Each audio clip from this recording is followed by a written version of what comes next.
வணக்கம். Market survey மற்றும் ஸ்வாட்ச் file பாகம் 1 குறித்த இந்த காணொளிக்கு உங்களை வரவேற்கிறோம். இந்த பாடப்பகுதியின் நோக்கங்களை நாம் பார்க்கலாம். இந்த காணொளியின் இறுதியில் உங்களால் பின்வருவனவற்றை மேற்கொள்ள முடியும். பலவிதமான ஃபேப்ரிக்கள் மற்றும் மெட்டீரியல்களின் மார்க்கெட் ஸ்டடியை எவ்வாறு மேற்கொள்வது என்பது குறித்து விளக்குதல். கார்மெண்ட் தொழிற்சாலை எதிர்கொள்ளும் 5 பொதுவான பிரச்சனைகளை குறித்து விவரித்தல். ஃபேஷன் மார்க்கெட் ஆராய்ச்சி குறித்து விளக்குதல். மார்க்கெட் ஆராய்ச்சி சர்வேகளுக்கான 5 சிறந்த குறிப்புகளை குறித்து விளக்குதல். ஸ்வாட்ச் ஃபைலை ப்ரிப்பேர் செய்ய தேவையான டூல்கள் மற்றும் மெட்டீரியல்கள் ஆவன: ரெக்கார்ட் நோட், சில்க், காட்டன் துணி, பாலியஸ்டர் பிளெண்ட் துணி, பாலியஸ்டர் சல்வார்,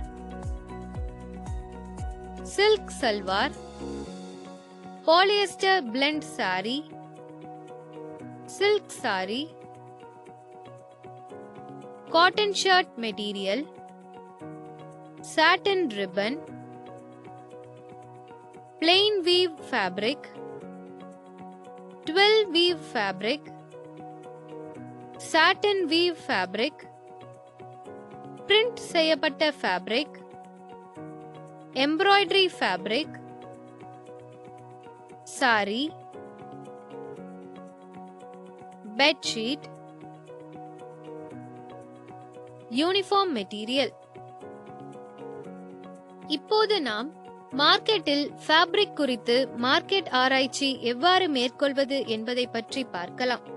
மார்க்கெட்டில் ஃபேப்ரிக் குறித்து மார்க்கெட் ஆராய்ச்சி செய்ய cotton, polyester blend, silk, printed fabric போன்ற பல்வேறு வகையான ஃபேப்ரிக்கள் உள்ள கடைகளுக்கு செல்லவும். கடைகளில் உள்ள சல்வார், சாரிகள், ஷர்ட் மெட்டீரியல்கள், பேண்ட்கள் அல்லது ட்ரவுசர்கள் போன்ற டிரஸ் மெட்டீரியல்களுக்கு பயன்படுத்தப்படும் அனைத்து வகையான ஃபேப்ரிக்களிலிருந்தும் சில சாம்பிள்களை தேர்வு செய்ய வேண்டும். மார்க்கெட் ரிசர்ச் செய்யும் போது சில தகவல்களை விற்பனையாளர்களிடமிருந்து சேகரிக்க வேண்டும். ஃபேப்ரிக்கின் பெயர், உதாரணமாக காட்டன் பிரிண்டட் ஃபேப்ரிக், அதன் பயன்பாடு, அதாவது சல்வார் மெட்டீரியல், ஃபேப்ரிக்கின் விலை மற்றும் மார்க்கெட்டில் எவ்வளவு பரவலாக ஏற்றுக்கொள்ளப்படுகிறது. உதாரணமாக 1 மீட்டர் ஃபேப்ரிக்கின் விலை 40 ரூபாய். இது டை, பிரிண்ட், பிளெயின் அல்லது எம்ப்ராய்டர் செய்யப்பட்டதா என கண்டறிய வேண்டும். உதாரணமாக பிரிண்ட் செய்யப்பட்டது. ஃபேப்ரிக்கின் நிறங்கள், உதாரணமாக ஆரஞ்சு பின்னணியில் சிவப்பு பார்டர் பூக்களுடன் பிரிண்ட் செய்யப்பட்ட ஃபேப்ரிக். ஃபேப்ரிக்கை வீவ் செய்த முறை மற்றும் எளிதில் அடையாளம் காண முடிகிறதா எனவும் கண்டறிய வேண்டும்.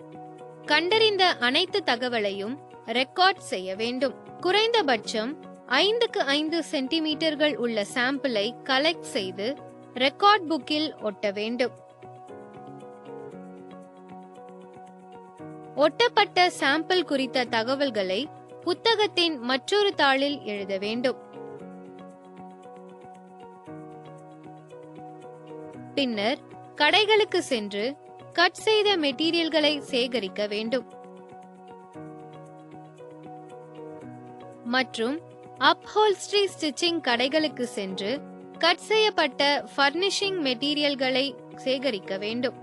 அதிகபட்சமாக எவ்வளவு முடியுமோ அவ்வளவு சாம்பிள்களை சேகரிக்க வேண்டும். பிளெயின், ட்வில்,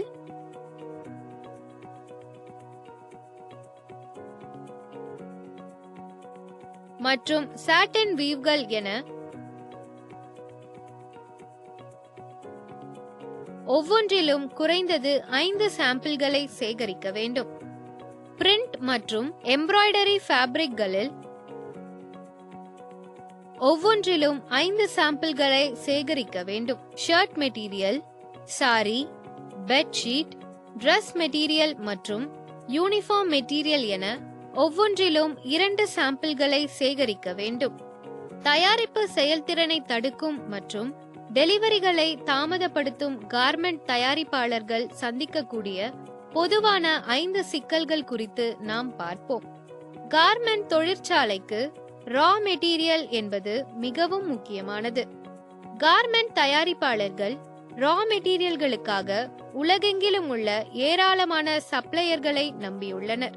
ஸ்டாக் அளவு பற்றிய தவறான அறிவு, தயாரிப்பின் போது தேவைப்படும் ரா மெட்டீரியலின் சரியான அளவு பற்றிய தவறான அறிவு, இயற்கை பேரழிவுகள் மற்றும் நிலையற்ற புவிசார் அரசியல் தன்மை போன்ற பல்வேறு காரணங்களால் தயாரிப்பாளர்கள் சரியான நேரத்தில் ரா மெட்டீரியல்களை பெறுவதில்லை. ஒருவேளை மெட்டீரியல்கள் கிடைத்தாலும் தரமற்றதாகவும் அதன் எண்ணிக்கை தேவைக்கு குறைவாகவும் உள்ளது. இதனால் மெட்டீரியலின் சோர்ஸ் மற்றும் அவற்றின் பற்றாக்குறை போன்ற சிக்கல்களை அவர்கள் எதிர்கொள்கின்றனர். அடுத்ததாக, கார்மெண்ட் தொழிற்சாலைகளில் எதிர்கொள்ளும் பொதுவான 5 சிக்கல்கள் குறித்து நாம் அறிந்து கொள்வோம். ஸ்டாக் மற்றும் ஆர்டரின் அளவை கண்காணிக்க இன்வென்டரியின் முழு கட்டுப்பாட்டை பெற்றுக் கொள்ளுங்கள். மேலும் வணிக செயல்கள் சீராக செயல்பட ரா மெட்டீரியல்களின் ஸ்டாக் அளவுகள் மற்றும் அவற்றை எப்போது மீண்டும் நிரப்ப வேண்டும் என்பதை குறித்து அறிந்து கொள்ளுங்கள். இன்னும் பல கார்மெண்ட் தயாரிப்பாளர்கள் காலாவதியான இன்வென்டரியை எக்ஸெல் ஃபைல்களில் மேனேஜ் செய்யும் முறையை பின்பற்றுகிறார்கள். அவர்கள் பென் மற்றும் பேப்பர் பயன்படுத்தும் முறையில் பொருட்களின் பட்டியலை உருவாக்குகிறார்கள், கையேடு செயல்முறைகளை பயன்படுத்துகிறார்கள் மற்றும் ஒரு ஸ்ப்ரெட்ஷீட்டில் தகவலை என்டர் செய்வதன் மூலம் இன்வென்டரியை கண்காணிக்கிறார்கள். இதன் காரணமாக அவர்களால் தங்களது இன்வென்டரி மேனேஜ்மெண்ட் செயல்முறையை அளவிட இயலவில்லை. பல்வேறு டிஜிட்டல் மெத்தட்களை பயன்படுத்துவதன் மூலம் இந்த சிக்கலை தீர்க்கலாம். அடுத்ததாக நாம் கார்மெண்ட் தொழிற்சாலையில் தயாரிப்பு தாமதமாவதற்கான 5 காரணங்கள் குறித்து பார்க்கலாம்.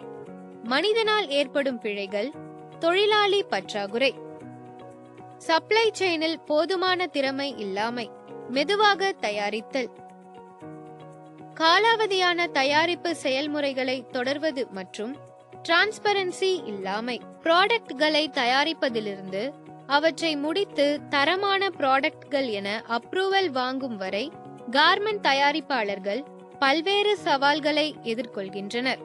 பொதுவாக வேர்ஹவுஸில் இருக்கும் பாதி முடிந்த நிலையில் உள்ள ப்ராடக்ட்கள் அடுத்த நிலை வேலைக்கு அனுப்புதல் அல்லது வேலை செய்பவர்கள் ப்ராடக்டை பெறுவதற்கான அறிவிப்புகள் முறையற்ற முறையில் பின்தொடர்வதால் தயாரிப்புகள் தாமதமாகிறது. கார்மெண்ட் தயாரிப்பாளர்களுக்கு கார்மெண்டில் ஏற்படும் குறைபாடும் மற்றொரு பெரிய பிரச்சனையாகும். ப்ராடக்ட் தயாரித்த பின்னர் லூஸ் பட்டன்கள், ஹோல்கள், ஸ்டெயின்கள், டிஸ்கலரேஷன், இன்அப்ரோப்ரியேட் ட்ரிம்மிங், புவர் அயனிங், லூஸ் த்ரெட் போன்ற பிரச்சனைகள் கார்மெண்ட்களில் கண்டுபிடிக்கப்படுகிறது. மோசமான தகவல் தொடர்பு, சீரற்ற கட்டிங், ட்ரிம்மிங், கார்மெண்ட்களில் பார்ட்களை தவறுதலாக கையாளுதல் போன்ற காரணங்களால் இந்த அனைத்து சிக்கலும் நடக்கும். ஃபேஷன் மார்க்கெட் ரிசர்ச் என்பது 2 தகவலின் அடிப்படையில் நடத்தப்படுகிறது, அதாவது பிரைமரி மற்றும் செகண்டரி ரிசர்ச் ஆகும். பிரைமரி மற்றும் செகண்டரி என 2 சோர்ஸ்களின் தகவல்களை பயன்படுத்துவதன் மூலம் டார்கெட் மார்க்கெட் மற்றும் அதன் பல்வேறு பிரிவுகளை பற்றிய பல முக்கிய காரணிகளை தீர்மானிக்க முடிகிறது. இதில் அடங்குபவை ஃபேஷனுக்கு வருடாந்திரத்தில் ஆகும் செலவு, ஷாப்பிங் செய்த அனுபவத்தை ஒப்பிடுதல், நேரடி கடைகள் மற்றும் ஆன்லைன், சில பிராண்டுகள் மற்றும் அல்லது ஆடை வகைகளில் வார்ட்ரோபின் ஷேர். டார்கெட் மார்க்கெட் பிராண்டை எங்கே எப்படி கண்டுபிடிக்கிறது? ஷாப்பிங் செய்வதற்கான தூண்டுதல்கள், செலவுக்கான முன்னறிவிப்புகள், மார்க்கெட்டிங் சேனல்கள், தயாரிப்பின் பன்முகத்தன்மை, ப்ராடக்ட் அல்லது பிராண்டுக்கு எப்படிப்பட்ட டிமாண்ட் உள்ளது. ஃபேஷன் துறையில் பிரைமரி ரிசர்ச் பற்றி விரிவாக நாம் அறிந்து கொள்வோம். இது ஃபர்ஸ்ட் ஹேண்ட் சோர்ஸ்களிலிருந்து சேகரிக்கப்பட்ட ஒப்பற்ற டேட்டாவை குறிக்கிறது. பிரைமரி தகவல்களை சேகரிப்பது அதிக உழைப்பு மிகுந்ததாக இருக்கும் பட்சத்தில் ஒரு குறிப்பிட்ட வணிகம் மற்றும் வாடிக்கையாளர் தொடர்புடைய தகவலை சேகரிக்க முடியும். ஃபேஷன் மார்க்கெட் ரிசர்ச்சுக்கான பிரைமரி தகவல்களின் மிகவும் மதிப்புமிக்க சோர்ஸ்களாவன தற்போதுள்ள அல்லது வருங்கால வாடிக்கையாளர்களை பற்றிய ஆன்லைன் சர்வே டூல்கள் மற்றும் போன், நேரடியாக மற்றும் மால்களில் நடத்தப்படும் நேர்காணல்கள்.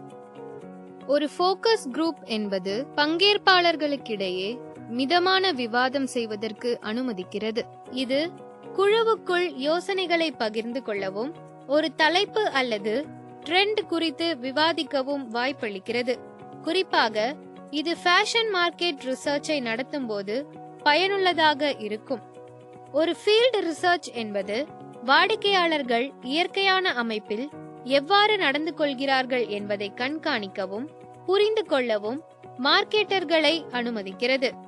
வாடிக்கையாளர்கள் எவ்வாறு தேடுகின்றனர் மற்றும் ஷாப்பிங் செய்கிறார்கள் என்பது பற்றிய மதிப்புமிக்க தகவல்களை வழங்குகிறது. இவை இரண்டும் நேச்சுரல் அப்சர்வேஷன் மூலமாகவும் செஷன் ரீப்ளே டூல்கள் மூலமாகவும் ஆன்லைனில் சேகரிக்கப்படுகின்றன. யூசர் டெஸ்ட் ஆனது வாடிக்கையாளரின் ஆர்வத்தையும் வரவேற்பையும் அடிப்படையாக கொண்டு புதிய டிசைன் குறித்த கருத்துருக்களை கான்செப்ட் டெஸ்ட் செய்ய பயன்படுகிறது. கடையில் செய்யப்பட்ட ஷாப்பிங் அனுபவங்கள் மற்றும் ஃபேஷன் இணையதளங்களில் செய்யப்பட்ட மாற்றங்கள் ஆகியவற்றையும் சோதிக்க இது பயன்படுகிறது. ஃபேஷன் துறையில் செகண்டரி ரிசர்ச் பற்றி விரிவாக நாம் அறிந்து கொள்வோம். ஏற்கனவே நடத்தப்பட்டதைப் போலவே தற்போதுள்ள வெளியிடப்பட்ட சோர்ஸ்களிலிருந்து பெறப்பட்ட தகவலை ஆதாரமாக கொண்டு செகண்டரி ரிசர்ச் செய்யப்படுகிறது. பின்னர் செகண்டரி டேட்டாவின் அனாலிசிஸிற்காக அதை ஆர்கனைஸ் செய்ய வேண்டும். ஒரு வலுவான அனாலிசிஸ் என்பது பிரைமரி சோர்ஸ் கவுண்டர் பார்ட்களுடன் செகண்டரி ரிசோர்ஸ்களை ஒன்றோடொன்று ஒப்பிடுவதை உள்ளடக்கியதாகும். ஃபேஷன் துறையில் உள்ளடங்கிய சிறந்த செகண்டரி தகவல்கள் பின்வருமாறு: மார்க்கெட் மற்றும் இண்டஸ்ட்ரி ரிசர்ச் ரிப்போர்ட்கள் மற்றும் ஒயிட் பேப்பர்கள், ஃபேஷன் இண்டஸ்ட்ரி வெப்சைட்கள், SEO, கீவேர்ட் மற்றும் ட்ரெண்ட்ஸ் ரிசர்ச், அரசாங்கத்தின் புள்ளி விவரங்கள், போட்டியாளர்களின் வெப்சைட்கள் மற்றும் ஆப்ஸ், மொபைல் சைட்கள், ஆட்கள் போன்ற பிற டிஜிட்டல் ப்ராப்பர்ட்டிகள்.